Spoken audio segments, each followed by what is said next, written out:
En nuestro país hay funcionarios públicos de lujo, probos, con una vocación de servicio, mira, que es para quitarse el sombrero. Pero también hay de los que no deberían estar, que no saben ni siquiera qué están haciendo ahí, que por gracia de Dios, de que tienen el amigo, ¿no? Están ahí colocados sin saber, como decía mi abuela, ni leer ni escribir, ¿no? Pero bueno, ¿cuánto nos cuesta a nosotros los peruanos que estos funcionarios públicos no tengan los perfiles idóneos? Y de esos hemos visto bastantes últimamente. Le preguntamos a Osvaldo Molina, economista de la Red de Estudios para el Desarrollo. Osvaldo, muy buenos días. Hola, Osvaldo. Hola, Mabel. Hola, Carlos. ¿Cómo están? ¿Qué tal? Oye, miren, a ver, todos debemos saber que la calidad de los servicios públicos que recibimos dependen directamente de la gestión de los servidores públicos, por lo que contar con funcionarios sin perfiles adecuados en la dirección de las instituciones públicas implica un alto costo para nuestro país. En un contexto de desafortunadas designaciones cuestionadas en importantes cargos públicos, vale la pena repensar sobre, primero, cuán necesario y urgentes son los recursos humanos en las entidades públicas, cómo impactan en la vida de la ciudadanía y qué nos dice la evidencia al respecto. Primero, entonces pongámonos un poco, digamos, en el contexto, ¿no? ¿Qué es y cómo va el servicio civil en el Perú? El servicio civil está conformado por todas las personas que trabajan al servicio del Estado y que son llamados servidores públicos. La Autoridad Nacional de Servicio Civil, el SERVIR, es el ente rector que ve los temas de gestión de recursos humanos en el Estado peruano. Lamentablemente, en este momento existen diversos regímenes laborales, ¿no? Como el CAS, el régimen de actividad privada, carrera administrativa, y la idea era unificar estos regímenes bajo el llamado régimen del servicio civil o régimen SERVIR, que es mucho más meritocrático. El problema es que el avance ha sido muy lento y limitado. Este proceso se inició en el 2013 y, sin embargo, hacia el 2020 solo 910 funcionarios se encuentran bajo el régimen SERVIR. Eso es menos del 1%, es terrible. Algunos datos sobre el servicio civil en el Perú. Entre el 2004 y 2019, las contrataciones de personal en el Estado peruano aumentaron en 62%. Es decir, al 2019 laboran en el Estado peruano 1.700.000 personas, lo que equivale a 9,7% de la PEA ocupada.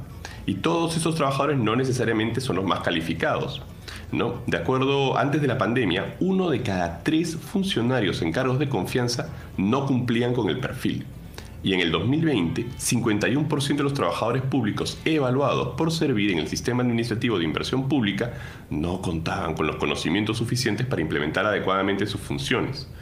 La Contraloría, en particular, identificó 7.740 funcionarios y servidores públicos en los 3 niveles de gobierno con presunta responsabilidad en hechos irregulares, lo que habría causado un perjuicio económico al Estado de 2.500 millones de soles. Uno se pregunta, ¿qué hacer? Ahí está, mira.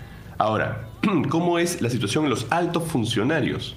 Mira, lamentablemente se ha vuelto una costumbre, ¿no? La de designar personal no especializado en puestos claves sin criterios técnicos, tal y como lo ha mencionado la Contraloría General de la República.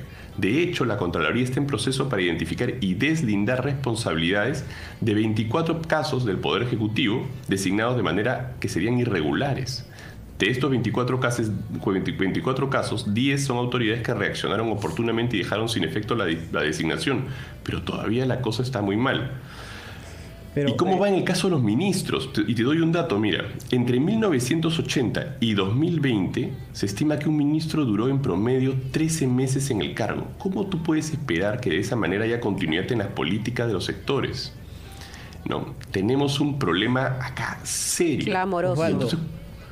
Osvaldo, pero este tema no es exclusivo, ¿no?, de este gobierno. Es cierto que han habido designaciones lamentables en el gobierno de Pedro Castillo, pero esto viene de años, es cuento viejo, como se dice. Y lamentablemente no lo hemos podido superar, no hemos podido mejorar los filtros. Y ya suena como una especie de utopía, ojalá que me equivoque, hablar justamente de una correcta evaluación de personas para que desempeñen cargos ¿no?, en el Estado, ¿no? Inclusive se ha planteado eliminar los cargos de confianza. No sé si tú estás de acuerdo con esa posibilidad. No, mira, hay muchas cosas que se pueden hacer para mejorar la situación y estoy de acuerdo contigo que esto no es exclusivo de este gobierno, aunque desafortunadamente han habido muy malas designaciones durante este gobierno. Claro. ¿No? Te doy un dato interesante, ¿no? El primer gabinete de este gobierno estuvo conformado en su mayoría por funcionarios sin ningún tipo de experiencia en la administración pública. Ay, Dios. Solo 1 de cada 4 carteras ministeriales fue asumida por personas que alguna vez ocuparon altos cargos en el sector público. Hay un tema ahí de problemas de designación tremendo, y después uno se pregunta, ¿esto cómo influye? Bueno, pues cuando las personas les preguntan, ¿estás satisfecho con los servicios públicos? En el Perú, la tasa de satisfacción por los servicios, por ejemplo, de educación es solo 44% y salud es 30%, muy por debajo de América Latina, que es 58% en educación y 42% en salud. Hay una cosa interesante ahí, Carlos. ¿Qué se puede hacer? Tú preguntas. IPAE y el Consejo Privado de Competitividad plantean diversas propuestas para mejorar esto. Por ejemplo, incorporar requisitos mínimos para cargos ministeriales y viceministeriales. Preservar lo avanzado en la designación de personal clave por concurso público y profundizarlo, es decir, extenderlo a más organizaciones, como por ejemplo Indecopi, etc. ¿No? Contar con directivos y funcionarios mediante procesos meritocráticos y con nombramiento regular en puestos claves. Y regular la negociación colectiva. Es decir, hay muchas cosas que se pueden hacer, incluyendo articular mejor el trabajo entre el sector público y la academia, porque yo creo que eso podría también ayudar a cerrar la brecha de capacidades. Pero uno puede ver con claridad la necesidad de tener mejores servidores públicos, y más de una vez hemos conversado, ¿no? No solo lo que eso significa en términos de mayor corrupción, sino también en errores, ¿no? En malas decisiones. Y uno mira eficiencia, y uno mira lo que termina pasando con la poca inversión pública en los gobiernos regionales y locales. Uno mira, por ejemplo, las obras paralizadas en el país, que es una mezcla entre ineficiencia y corrupción, y ahí está, ¿no?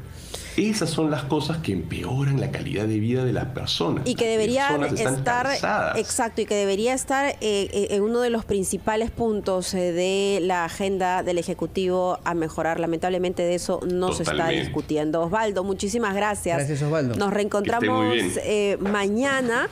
Son las 6 de la mañana con 44 minutos.